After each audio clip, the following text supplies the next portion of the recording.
നമസ്കാരം ഈസി അക്കൗണ്ട്സിലേക്ക് സ്വാഗതം. ഞാൻ എടുക്കാൻ പോകുന്നത് ബികോം 5th സെമസ്റ്ററിലെ കോസ്റ്റ് അക്കൗണ്ടിംഗ് എന്ന സബ്ജക്റ്റ് ആണ്. അതിലെ ഫസ്റ്റ് മൊഡ്യൂളായിട്ടുള്ള ഇൻട്രൊഡക്ഷൻ ടു കോസ്റ്റ് അക്കൗണ്ടിംഗ് ആണ് എടുത്തുകൊണ്ടിരിക്കുന്നത്. ഇന്ന് പറയാൻ പോകുന്ന topic practical difficulties on installation of costing.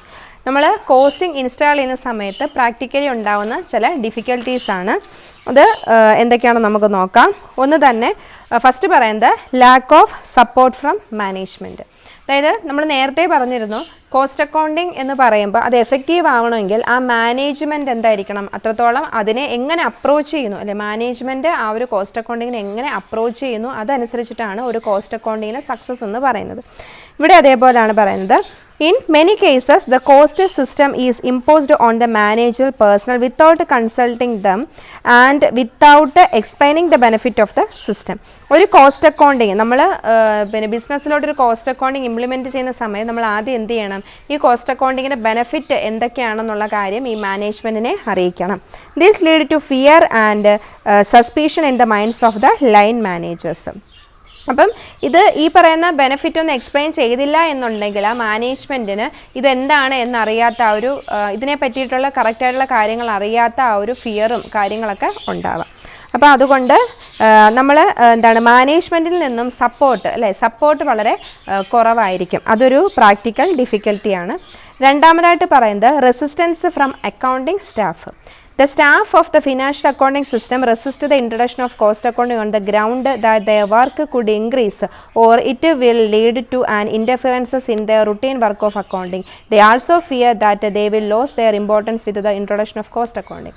അപ്പോൾ അതുപോലെ തന്നെ അക്കൗണ്ടിങ് സ്റ്റാഫിൻ്റെ ഭാഗത്തു നിന്നും എന്തുണ്ടാവും, എതിർപ്പുകളുണ്ടാകും. അതായത് അവരുടെ വർക്ക് ബർഡനായി അല്ലെ, അവരുടെ ഉള്ള വർക്ക് കൂടുമെന്നുള്ളതും അവരുടെ സാധാരണ ചെയ്തുകൊണ്ടിരിക്കുന്ന വർക്കിന് ഇതൊരു എന്താണ് ബാധകമാകും എന്നുള്ളതും, അവർക്ക് അവരുടെ ജോലി പോലും, കാരണം അവർക്ക് ഈ ഒരു വർക്ക് കൂടെ വരുമ്പോഴത്തേക്കും അവർ റുട്ടീനായിട്ട് ചെയ്തുകൊണ്ടിരിക്കുന്ന വർക്കിനെ ബാധിക്കും എന്നുള്ളതും, അവർക്ക് ജോലി നഷ്ടപ്പെടാം എന്നൊക്കെ ഉള്ള ഒരു ഫിയർ അവരിലുണ്ടാവും. അപ്പോൾ അക്കൗണ്ടിങ് സ്റ്റാഫിൽ നിന്നും എന്തുണ്ട്, ഒരു എതിർപ്പുണ്ട്. അപ്പോൾ ഈ ഒരു കോസ്റ്റിംഗ് ഇംപ്ലിമെൻറ്റിംഗ് സമയത്ത് ഉണ്ടാകുന്ന മറ്റൊരു ഫേസ് ചെയ്യുന്നൊരു പ്രോബ്ലമാണ് ഇത്. പിന്നെ പറയുന്നത് shortage of trained staff. At the time of introduction of a suitable system of cost accounting, the concerned may experience non-availability or shortage of trained staff to handle the work involved in operating it. അതുപോലെ തന്നെ cost accounting implement ചെയ്യുന്ന സമയത്ത് തുടക്കത്തിൽ ഈ ഒരു cost അക്കൗണ്ടിങ്ങിനെ പറ്റി സാധാരണ ഉള്ളൊരു അക്കൗണ്ടിങ് അല്ല, അപ്പോൾ ഇതിനെ പറ്റിയിട്ട് എക്സ്പീരിയൻസ്ഡ് ആയിട്ടുള്ള അങ്ങനെയുള്ളൊരു ട്രെയിൻഡ് സ്റ്റാഫുകളെ കിട്ടുന്നത് വളരെ കുറവാണ്. അപ്പോൾ അതും നമുക്ക് ഈ പറയുന്നത് പോലെ ഇത് വേണ്ടുന്ന രീതിയിൽ കോസ്റ്റ് അക്കൗണ്ടിങ്ങിനെ വേണ്ടുന്ന രീതിയിൽ ഓപ്പറേറ്റ് ചെയ്യാനായിട്ടുള്ള അല്ലെങ്കിൽ വേണ്ടുന്ന രീതിയിൽ കോസ്റ്റ് അക്കൗണ്ടിങ് ചെയ്യുന്നതിന് വേണ്ടിയിട്ടുള്ള ട്രെയിൻഡ് സ്റ്റാഫുകളെ കിട്ടുന്നത് വളരെ കുറവാണ്. അപ്പോൾ ഇത് മറ്റൊരു ഡ്രോബാക്കാണ്, പ്രാക്ടിക്കൽ ഡിഫിക്കൽറ്റിയാണ്. പിന്നെ പറയുന്നത് non corporation of operating personal. There may be resistance from operating personnel on the introduction of the system due to their ignorance and suspicion. As a result, they may not supply the necessary data for successful working of the cost accounting system. അതുപോലെ തന്നെ working personal, അവിടെ ഈ ഒരു നമ്മുടെ സ്ഥാപനത്തിൽ ജോലി ചെയ്യുന്ന വ്യക്തികളിൽ നിന്നും വേണ്ടുന്ന ഡേറ്റാസിൻ്റെ അവൈലബിലിറ്റി കുറവായിരിക്കും. കാരണം അവർ ഈ പറയുന്ന നമ്മൾ കോസ്റ്റ് അക്കൗണ്ടിങ് നല്ല രീതിയിൽ നടക്കണം എന്നുണ്ടെങ്കിൽ നമുക്ക് ഡേറ്റാസ് കിട്ടണം. ഇവർ ഡേറ്റകൾ എന്ത് ചെയ്യത്തില്ല, കൊടുക്കാത്തൊരു അവസ്ഥ, അവരുടെ സഹകരണമില്ലാത്തൊരവസ്ഥ. അതും നമ്മുടെ കോസ്റ്റ് അക്കൗണ്ടിങ് ഇംപ്ലിമെൻറ്റ് സമയത്ത് ഉണ്ടാകുന്നൊരു മറ്റൊരു പ്രോബ്ലമാണ്. പിന്നെ cost of installation. The cost of operating A system may be heavy unless the costing system is properly designed according to the requirement of each case.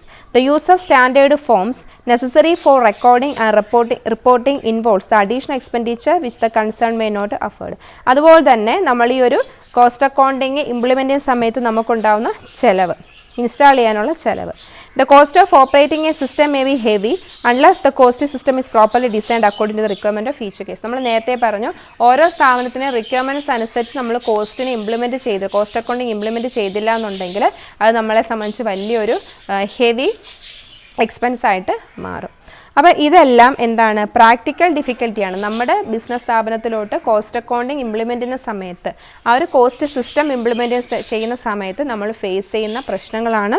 ഒന്നാമതായിട്ട് എന്താണ്, മാനേജ്മെൻറ്റിൻ്റെ ഭാഗത്തു നിന്നും സപ്പോർട്ടില്ലായ്മ. പിന്നെന്താണ് അക്കൗണ്ടിങ് സ്റ്റാഫുകളിൽ നിന്നുള്ള എതിർപ്പ്, അതുപോലെ തന്നെ ട്രെയിൻഡ് സ്റ്റാഫുകളെ കിട്ടാത്ത അവസ്ഥ, പിന്നെന്താണ് ഓപ്പറേറ്റിംഗ് പേഴ്സണൽ അവിടെ ജോലി ചെയ്യുന്ന ആൾക്കാരിൽ നിന്നുള്ള സഹകരണമില്ലായ്മ, ദെൻ ഇൻസ്റ്റാൾ ചെയ്യാനുള്ള ചിലവ്, അധിക ചിലവ്. ഇതെല്ലാം തന്നെ നമ്മൾ കോസ്റ്റ് സിസ്റ്റം ഇംപ്ലിമെൻറ്റ് ചെയ്യുന്ന സമയത്ത് ഫേസ് ചെയ്യുന്ന പ്രശ്നങ്ങളാണ്. അപ്പം ഇത് വളരെ ഇമ്പോർട്ടൻ്റ് ആണ്. ഇനി മറ്റൊരു ടോപ്പിക്കുമായിട്ട് നമുക്ക് മറ്റൊരു വീഡിയോയിലൂടെ കാണാം.